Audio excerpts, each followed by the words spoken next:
Επειδή εάν εσείς δεν πηγαίνετε στην εκκλησία για να τρώγετε και να πίνετε συνεχώς τα αυτά θάνατα και ζώπια φαγητά και πιωτά, εδώ στη λέξη συνεχώς, δηλαδή αυτό το συνεχώς πρέπει να μην το παρεξηγήσουμε και να φτάσουμε σε ένα σημείο το οποίο είναι μια τάση σήμερα των περισσότερων να καταργήσουν την νηστεία και να κοινωνούν καθεκά στην ημέρα.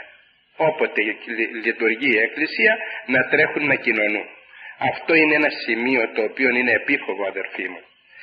Θα κοινωνούμε συνεχώς. Εδώ πρέπει να έχουμε το εξής κατά νου.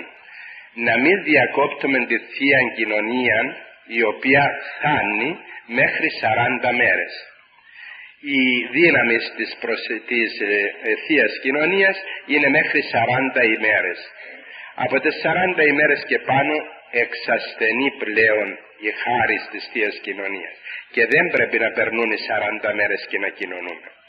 Αλλά τούτα τα θέματα κανονίζονται πάντοτε με τον πνευματικό μας και μας λέγει πώς θα νηστεύουμε, πώς θα προετοιμαζόμεθα, πώς θα κοινωνούμε, πότε θα κοινωνούμε και με ποιον σεβασμόν εις τον Θεόν, για να μην πέσουμε εις δύο άκρα.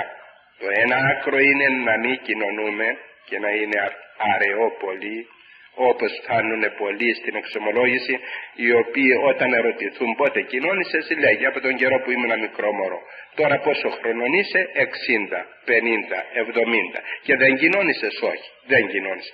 Έχει παγώσει η ψυχή αυτή, έχει πορωθεί κατά κάποιον τρόπο η ψυχή αυτή, έχει ξηρανθεί όπως το δέντρο το οποίο δεν πίνει νερό και ξηραίνεται. Κατά τον ίδιο τρόπο είναι και η ψυχή. Όταν δεν τρώγει το σώμα και το αίμα του Κυρίου μας,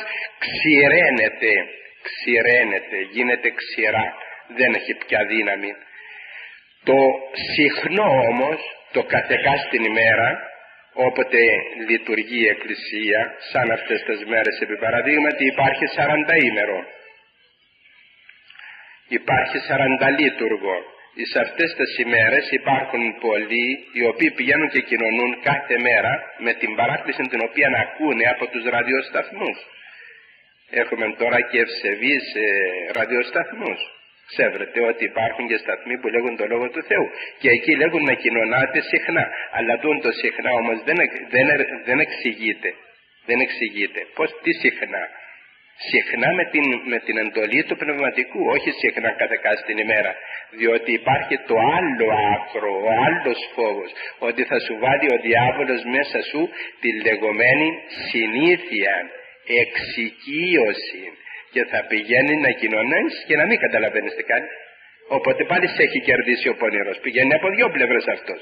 Από τη μια πλευρά να μην κοινωνείς για να παγώνεις και να σε κάνει δικό του. Από την άλλη πλευρά να κοινωνείς κάθε μέρα και να εξοικειωθείς, και έτσι κάνει τη δουλειά του. Εκείνο το οποίο θα έχουμε πρέπει να είναι μόνον η μέση και βασιλική οδός. Η μέση, στο μέσο. Αλλά τούτο πάντοτε με το πνευματικό μας. Ποτέ μόνοι μας. Να μην πηγαίνουμε να κοινωνούμε μόνοι μας χωρίς την άδεια του πνευματικού μας. Εκείνος τον φωτίζει ο Θεός και σου λέει τώρα κάνε λίγη αποχή, γιατί ξέρει ο πνευματικός ότι με εκείνο το λίγο που θα μείνεις πίσω θα ποθήσεις τον Χριστό περισσότερο και θα κοινωνήσεις με πολλή αγάπη το σώμα του και το αίμα του.